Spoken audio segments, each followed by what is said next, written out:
free place to stop and eat. Okay. Of course, there's an endless resource of mallards, as always.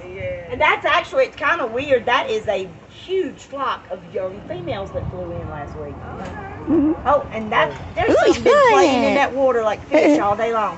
Now that orange-billed one right there, their technical name is called blackwing, but most people refer to them as Mexican whistlers. If y'all seen flocks of birds flying really high, late in the evening and early in the morning going like the noise he made, that's them right there. They're migrating from Mexico, going wherever they're going to summer at. Oh my gosh. Someplace cooler. Angela, look. Sure. Y'all see what a huge flock of young females that is? They're too cute. I hope they lay us a bunch of babies. Now y'all will hear stuff scraping across the roof. We had somebody not show up today, so I didn't get to cut my limbs like I normally do on Saturdays. And normally I can tell y'all where the animals are, but because of the heat, I'm having to say over here, over there, so I apologize for that.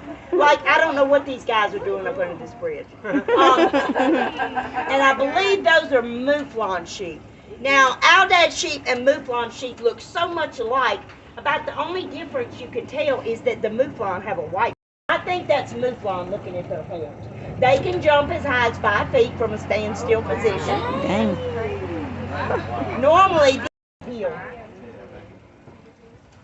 Now, those are emus over there in that feed trough. Emus are the largest birds in Australia. Second largest bird in the world. The largest bird is the ostrich. They have 2 sets of eyelids, one that does regular eyelid stuff and one that they can shut and still see in times of sandstorm and stuff. Cool. Are my eggs out? Well, that's neat. Probably not. The eggs, are they out? Yeah, the eggs have been reacting pretty bad to the heat. They don't come out in the midday lately. Okay, now those cattle over there, those are longhorn cattle. Years ago, the Spaniards brought them into Mexico. They've just become popular because they're a really hardy breed of cow. Their horns can get as wide as 10 feet across. Jeez. Right now, the living record is 8-point-something feet. Now these hogs right here, these are Ossabaw Island hogs. They were brought by the Spaniards years ago when they came exploring. And when they left some of them on the island stranded, so they literally had to adapt to even survive. They adjusted to drinking a little salt water, having a little salt in their diet. Now, they're a protected species. Ossabaw Island's about 20 miles from Savannah. And there's some wildfowl. I told y'all I'd be showing y'all. That's a white heron. And you know how they're doing a lot of research between human hearts and pig hearts because we have matching lipoproteins in our bloodstream? Those are born with a non-insulin dependent diabetes that they live with just fine. So, and you know it's not food related because they're born with it. Wow. And they're kind of observing them trying to learn something. Now we've got 11 kinds of turtles on the lagoon. We got thousands of them, but 11 kinds.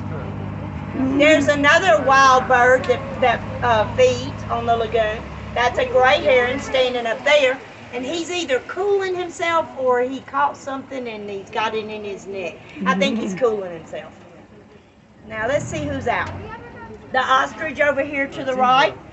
One of them has browner stripes and the others have black. She's getting old enough, it's hard for me to tell because zebras are actually born with brown stripes.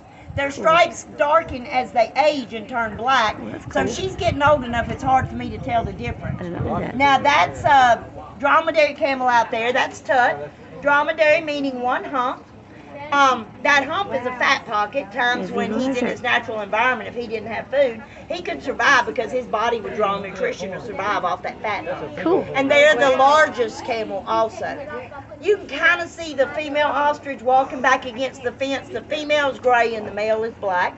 Now this cow right here, this is an Ankole cow. They also refer to him as a Watusi cow because the Watusi tribe of Africa, where he originates from, he's like a status symbol, like owning stock or land in the U.S. The more you have, the more prominent you are in the tribe. Now, I'm going to tell you something really neat about his horns when I get you in the back where I got a small herd with some calves. Look at the water. The bridge. Yeah, I think that's the brown striped one right there. She's getting old enough, it's hard for me to tell sometimes. Dunker. Smell it. Me, you having fun, Angela? You see the birds? Oh.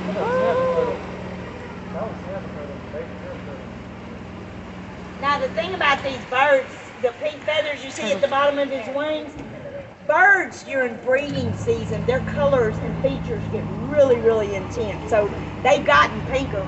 And I swear his toupee, his little toupee's gotten floopier too.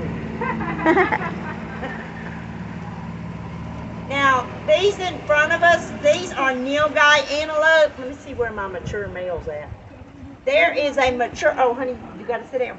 There's a mature male in there that's he's laying over there against the fence. See, dark blue-gray with horns? That is a mature male nilgai antelope. Nilgai are the largest antelope in India. I like to show